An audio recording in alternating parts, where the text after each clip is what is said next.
اللہ تعالیٰ نے ہمیں اتنی ہمارے ساتھ مہربانی فرمائی کہ ہم اگر ایک رات جاگ لیں تو ہم 83 سال کی بندگی سے زیادہ اجر پا سکتے ہیں، لیکن اللہ نے اس کو چھپا دیا۔ 21، 23، 25، 27، 29 ان 5 راتوں میں چھپا دیا۔ چھپایا کیوں؟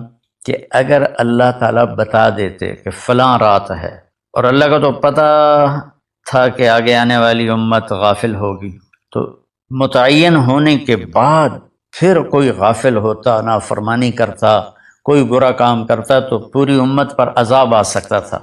تو اللہ تعالیٰ نے اپنے فضل سے اسے چھپا دیا۔ ایک تو اس وجہ سے کہ معلوم ہونے کے بعد قدر نہ کریں تو پکڑ آئے گی، دوسرا اس طرح کہ ہمیں 5 راتیں جاگنے کا موقع مل جاتا ہے کہ شاید یہ رات ہو، شاید یہ رات ہو۔ ہمارے پاکستان میں صرف 27 کو لوگ بڑے اہتمام سے جاگتے ہیں۔ ممکن ہے اس دفعہ لیلۃ القدر وہ 21 کی ہو، کیونکہ مجھے ابھی راستے میں آتے ہوئے خیال آ رہا تھا کہ ایک تو وہ طاق رات، پہلی طاق رات ہے، اور دوسرا جمعے کی رات ہے، تو یہ 2 فضیلتیں اکٹھی ہو رہی ہیں۔ مجھے پتہ نہیں ہے، ہو سکتا ہے 23 ہو سکتا ہے 25 ہو سکتا ہے 27 ہو سکتا ہے 29 لیکن جو باقی طاق راتیں آ رہی ہیں نا، ان میں جمعہ کی رات نہیں آ رہی۔ تو اس لیے میرے دل کا وجدان یہ ہے کہ ہو سکتا ہے، میں کوئی پیش گوئی نہیں کر رہا ہوں، اپنا وجدان بتا رہا ہوں، ہو سکتا ہے کہ اس دفعہ لیلۃ القدر وہ 21 کی رات ہو۔ بہرحال 5 راتیں ہیں اور چھوٹی چھوٹی راتیں ہیں۔ 10 بجے تک تو ہم تراویح سے فارغ ہوتے ہیں، اور اس کے بعد 3 بجے سحری کا کھانا شروع ہو جاتا ہے، تو سارے مرد، عورت، بہن بھائی، جوان، چھوٹے بچے صرف 27 کا اہتمام نہ کریں، بلکہ 21 کو بھی جاگیں، 23 کو بھی جاگیں، 25 کو بھی جاگیں، 27 کو بھی جاگیں، 29 کو بھی جاگیں۔ میں جب 4 مہینے لگا رہا تھا تبلیغ میں، تو اس میں رمضان آ گیا، سردیوں کا رمضان تھا، 1971 کی بات۔ تو ہم پیدل چل رہے تھے، اس طرف ٹھینگ موڑ سے آگے ایک اڈا آتا ہے مائی رابو، چھوٹا سا، اب تو وہاں کافی رونق ہو گئی۔ پھر وہاں سے ہم پہلے گاؤں کا مجھے نام یاد ہے، ٹھینگ کھتریاں، اور اس کے بعد ہم ایسے ایک لمبا چکر کاٹتے ہوئے ہم منڈی سوندا سنگھ سڑک پر آئے تھے، اور وہاں سے واپس رائمنڈ گئے تھے۔ جب رمضان شروع ہوا تو میں نے روزانہ اللہ سے مانگنا شروع کیا، یا اللہ، روزانہ ہم پیدل چلتے ہیں، کبھی 3 میل، کبھی 4 میل، کبھی 5 میل، اور بستر سر پہ ہوتے ہیں، تو 5 راتیں جاگنا تو مشکل ہے، تو جو لیلۃ القدر تیرے علم میں ہے نا، اس رات مجھے تو اٹھا دینا۔ یہ میں نے یکم رمضان سے مانگنا شروع کر دی۔ تو ایک گاؤں تھا، اس میں ہماری جماعت ٹھہری ہوئی تھی، تو 21 کی رات کو مجھے ایک دم کسی نے یوں جھٹکا دے کے اٹھا دیا، تو میں ڈر گیا۔ میں نے کہا یہ کیا ہوا میرے ساتھ؟ میں گہری نیند، تھک کے چور ہوئے پڑے ہوتے تھے، تو سوال ہی نہیں پیدا ہوتا تھا آنکھ کھلنے کا۔ تو میں یوں لیٹا تھا، ایسے اس طرح اٹھا، میں یوں جیسے سپرنگ حرکت کرتا ہے، تو میں ڈر گیا۔ میں نے کہا مجھے کس نے اٹھایا؟ میں نے گھڑی دیکھی، 12 بج رہے تھے، سردیوں کی راتیں تھیں۔ میں دوبارہ رضائی لے کر لیٹ گیا، تو ایک دم مجھے اسٹرائک ہوا کہ آج تو 21 کی رات۔ تو میں بھاگ کے باہر نکلا، تو میں نے دیکھا تو چاندنی تھی، حالانکہ 21 کا چاند تو بہت مختصر ہوتا، روشنی تھی، اور سردی کے باوجود کوئی سردی نہیں تھی۔ تو ایک اور میران شاہ کا پٹھان تھا، اللہ تعالیٰ اس کو جزائے دے، اس نے مجھے کہا ہوا تھا اگر تو اٹھے تو مجھے بھی اٹھا دینا، تو میں نے اس کو بھی اٹھا دیا۔ وہ تو 1-2 گھنٹہ بیٹھ کے پھر جا کے سو گیا، اور میں فجر کی اذان تک جاگتا رہا، اور پتہ نہیں کیا کیا مانگا، لیکن اس میں نے ایک دعا یہ مانگی کہ یا اللہ مجھے ساری زندگی کے لیے تبلیغ کے کام کے لیے قبول فرما۔ یہ دعا میں نے بہت مانگی۔ جب میں نے فجر کی نماز پڑھی تو مجھے خیال آیا کہ تو میڈیکل کر رہا ہے، ڈاکٹر بنے گا، تو نے یہ کیا دعا مانگی ہے کہ اللہ مجھے ساری زندگی کے لیے قبول فرما؟ تو ڈاکٹری اور ساری زندگی، یہ 2 تو آپس میں جڑتے ہی نہیں ہیں، تو یہ تو نے بڑی عجیب سی دعا مانگ لی ہے، اس کا تو کوئی تک نہیں بنتا تیرے اوپر صادق ہے۔ پھر میں نے کہا اللہ ہی مجھ سے منگواتا رہا ہے، اس کا نظام چلے گا تو ہو جائے گا، نہیں چلے گا تو چلو ہم چٹا کوٹ پا کے ڈاکٹر بن کے کلینک چلائیں گے۔ تو میں تقریباً اگلا سارا سفر یہی سوچتا رہا، روزانہ مجھے سوچ آتی یہ تو نے کیا مانگا ہے، ساری زندگی اور ادھر میڈیکل لائن، یہ کیسے جوڑ بیٹھے گا، اور پھر تیرے والدین کیسے تمہیں اجازت دیں گے؟ یہ میرے اندر ایسے چلتی تھی آندھی سی۔ خیالات کی. تو خیر مجھے تو پتہ بھی نہیں تھا کیا ہونے والا ہے. 4 مہینے کے آخری ایک ہفتے میں اللہ نے ایسا پلٹا دیا کہ میرا دل، وہ پھر لمبی کہانی ہے، ابھی میں نے تھوڑا بیان کرنا ہے، تو جس کا آخری نتیجہ یہ ہے کہ اس ایک ہفتے میں اس طرح کا نظام چلا. میں نے کہا بس میں نے علم حاصل کرنا ہے. تو اللہ نے اپنے فضل سے مجھے چلائے رکھا، یہ میں اس کا شکر گزار ہوں. یہ ایک واقعہ تو میرے ساتھ یہ ہوا ہے، وہ 21 کی رات کا تھا. دوسرا واقعہ یہ ہے کہ میں بہت بیمار تھا رمضان میں نا، تو میں نے اللہ سے دعا مانگنی شروع کی کہ یا اللہ تو میرا حال تو دیکھ رہا، مجھ سے تو روزہ بھی بڑی مشکل سے پورا ہو رہا ہے، تو مہربانی کر مجھے لیلۃ القدر بتا دے کب ہے. تو خواب کوئی یقینی تو نہیں ہوتے، لیکن دیکھنے والے کے لیے اس میں خوشخبری ہوتی ہے.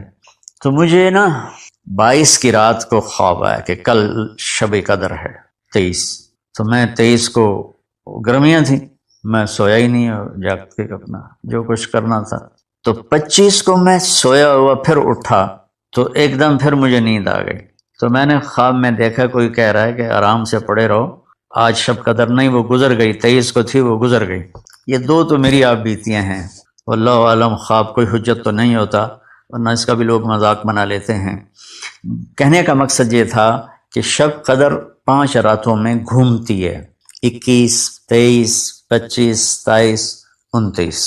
تو ہم ایک 27 کی رات متعین نہ کریں، 5 راتیں جاگیں تو اس میں سارے گناہوں کی بخشش ہو جاتی. اور جو اللہ سے مانگو دنیا کا آخرت کا، تو اللہ تعالیٰ اپنا فضل فرماتا ہے اور اپنی رحمت کے دروازے کھول دیتا ہے. السلام علیکم ورحمۃ اللہ وبرکاتہ. آخری 10 دن میں لیلۃ القدر رکھی، اعتکاف رکھا. پہلی امتوں کے لیے یہ نہیں تھا کہ پچھلے سارے گناہ معاف ہو جائیں، یہ ہمارے لیے کہ ہمارے پچھلے سارے گناہ معاف ہو جاتے. اللہ تعالیٰ کا عرش پہلے آسمان پہ آ جاتا ہے، جنت کے دروازے کھل جاتے ہیں، جہنم کے بند ہو جاتے ہیں، شیطان قید ہو جاتے ہیں، اور سمندر کی مچھلیاں اور زمین کی چونٹیاں تک روزہ رکھنے والوں کے لیے دعا کرتے ہیں. اور اللہ تعالیٰ جنت کو روزانہ کہتا ہے ان قریب میرے نیک بندے بندیاں آنے والے ہیں، تو ان کے لیے میک اپ کر لے، تو ان کے لیے تیار ہو جائے. یہ اللہ تعالیٰ کی رحمت کو لینے کا سیزن ہے. پہلی امتوں کو اعتکاف نہیں ملا تھا، ہمیں اعتکاف ملا ہے کہ 10 دن اللہ دے بوئے تے پہ جاؤ، یا اللہ تیرے کو معافی کروا کے ہی اٹھنا ہے، ہمیں اٹھنا ہی کوئی نہیں. تو جو دروازے پہ آ جاتا ہے آدمی اسے معاف کر ہی دیتا. کوئی بہت ہی سخت دل والا ہو تو معاف نہ کرے، ورنہ بڑے سے بڑے غصے والے بھی کہتا اچھا جی جاؤ معاف کی. اس میں ایک لیلۃ القدر ہے، وہ بعد میں بات کرتا ہوں.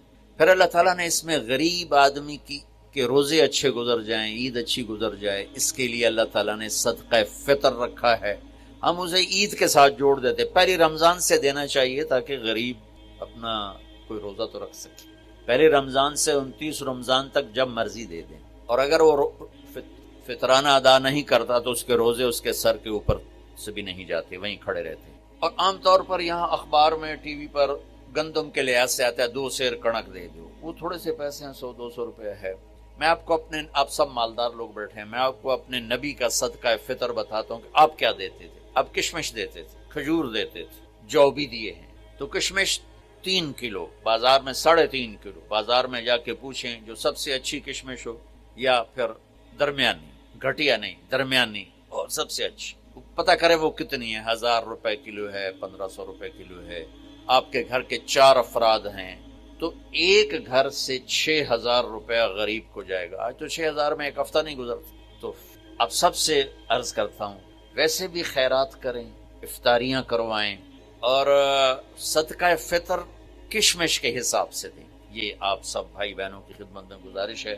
اللہ نے آپ کو رزق دیا، خرچ کریں، یہی آپ کے ساتھ جائے گا، باقی سارا ادھر ہی رہ جائے گا. لیلۃ القدر انا انزلناہ فی لیلۃ القدر وما ادراک ما لیلۃ القدر لیلۃ القدر خیر من 1000 شہر تنزل الملائکۃ فیہا باذن ربہم من کل امر سلام ہی حتی مطلع الفجر.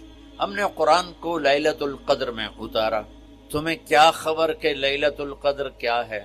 لیلۃ القدر 1000 مہینوں سے بہتر ہے. اس میں فرشتے اترتے ہیں اور یہ صبح تک رہتی ہے. لفظ قدر عربی میں اس کا ایک مطلب ہے قیمت.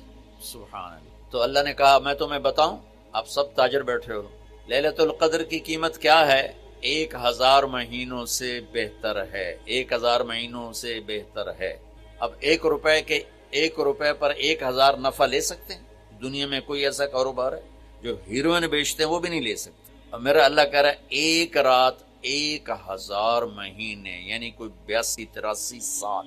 یہ تو آ گیا پہلا قدر۔ دوسرا اس کا مطلب ہے تنگ پڑ جانا، تنگ پڑ وقت فقدر علیہ رزقہ، تو تنزل الملائکۃ فیہا، تنزل الملائکۃ والروح فیہا، کہ اس رات اتنے فرشتے اترتے ہیں کہ زمین تنگ پڑ جاتی ہے۔ سبحان اللہ، اتنے فرشتے آتے ہیں زمین تنگ پڑ جاتی ہے۔ تیسرا مطلب ہے قدر، مقدار کو، تو اللہ تعالیٰ نے اس کا آخری مطلب بھی بتایا، سلام ہی حتی مطلع الفجر، کہ یہ فجر کی نماز تک، فجر کی اذان تک یہ رہتی ہے۔ 3 مطلب ہیں قدر کے، تینوں اللہ نے قرآن میں کور کی۔ قیمت کیا ہے؟ 1000 مہینوں سے بہتر۔ تنگی کیا ہے؟ فرشتوں سے زمین بھر جاتی۔ مقدار کیا ہے؟ صبح صادق۔ لیلۃ القدر 27 کی نہیں ہوتی، 21، 23، 25، 27، 29۔ اب یہ 5 راتیں جاگنے چھٹ، آپ لوگ تو ویسے رات کے بادشاہ ہو، جاگ لو۔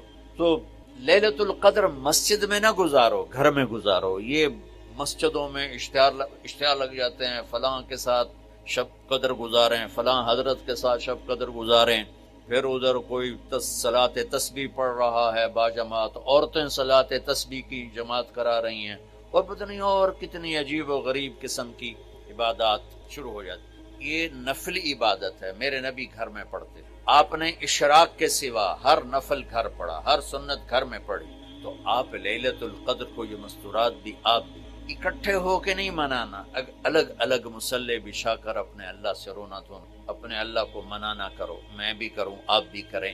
نوافل کی، جیسے ابھی شب برات گزری تو اشتہار تھے، میں جا رہا تھا ادھر اسلام آباد میں ایک جنازہ ہو گیا تھا، تو اشتہار فلاں حضرت کے ساتھ شب برات گزاریں، فلاں مسجد میں شب برات گزاریں، فلاں جگہ شب برات گزاریں۔ بھائی وہ گھر میں منانے کی ہے، مسجد میں نہیں۔ میرے نبی نے نفلوں کو تنہائی میں ادا کیا، فرض کو مجمع میں ادا کیا۔ لیلۃ القدر میں جاگنا نفل ہے، اور پھر جب کٹھے ہو جائیں گے لوگ اور عورتیں تو پھر ساتھ غیبت بھی چلے گی، اور ایک غیبت کا بول ساری رات کو اڑا کے رکھ دے۔ مردوں یا عورت کٹھے ہو جائیں غیبت سے تو بچتے نہیں، نہ ہی رک سکتے ہیں۔ سندھ سے ہم بائی روڈ آ رہے تھے، کراچی سے بائی روڈ جماعت تھی، تو وہ راستے میں بڑی غیبت کریں، نوجوان تھے سارے نئے، میں چپ کر کے سنتا رہا۔ جب کوئی 2 دن گزر گئے نا، تو ہمارے پاس بڑی وین تھی، میں نے کہا بچوں ایک نصیحت کرتا ہوں، غیبت نہ کی، مذاق کرو، ہنسا کرو، کھیڑا کرو، غیبت نہ۔ تھوڑی سی میں نے اس پہ بات کی تو بڑے متاثر ہوئے، کہا جی ٹھیک ہے انشاءاللہ، آئندہ بالکل نہیں۔ کوئی آدھا گھنٹہ گاڑی میں سناٹا رہا، آدھے گھنٹے کے بعد ایک بول، مولانا یہ غیبت نہ کریے تو پھر گلاں کی کریے۔ یہ میرا کلچر ہے، لہذا عورتیں عبادت کے لیے بھی اکٹھی ہوں گی تو غیبت شروع، مرد مسجد میں اکٹھے ہوں گے وقت ضائع ہوگا، غیبت شروع۔ میرے بھائی بہنوں، ہر نفل کو گھر میں گزار، اپنے گھر کو بابرکت بناؤ، اپنے گھروں میں نفل پڑھو، تلاوت کرو، ذکر کرو۔ صرف اشراق کے نفل میرے نبی مسجد میں پڑھتے تھے 2 رکعت، باقی ہر نفل آپ نے مسجد میں ادا کی۔ تو یہ چند چیزیں رمضان کے متعلق میں نے عرض کی۔ اب ایک بڑی اہم بات میں آپ کے سامنے عرض کرنا چاہتا ہوں، رمضان کی دولت کس سے ملے گی، رمضان کی برکات کس سے ملیں گی، اور کون محروم ہو جائے گا؟ آپ نے فرمایا 4 آدمی ایسے ہیں جن کی رمضان اور شب قدر میں بھی بخشش نہیں ہوتی، بس اس سے ہم اپنے آپ کو بچائیں۔ کون ہے یا رسول اللہ؟ آپ نے کہا مدمن خمر، شراب کا عادی، کبھی کوئی پی لے توبہ کر لے، میں اس کی اجازت نہیں دے رہا ہوں۔ مدمن کا لفظ ہے جو روزانہ شراب پیتا ہے، اس کی رمضان میں بخشش نہیں۔ عاق لوالدیہ، جو ماں باپ کا نافرمان ہے، اس کی بخشش۔ قاطع الرحم، رشتہ داروں سے لڑنے والا، اس کی بخشش۔ المشاحن، دل میں بغض رکھنے والا، اس کی بخشش نہیں۔ ہر وہ چیز جو میرے آپ کے لیے نقصان دہ اللہ نے حرام کر دی، ہر وہ چیز جو میرے آپ کے لیے مفید ہے اللہ نے حلال کر دی۔ سود حرام کر دیا۔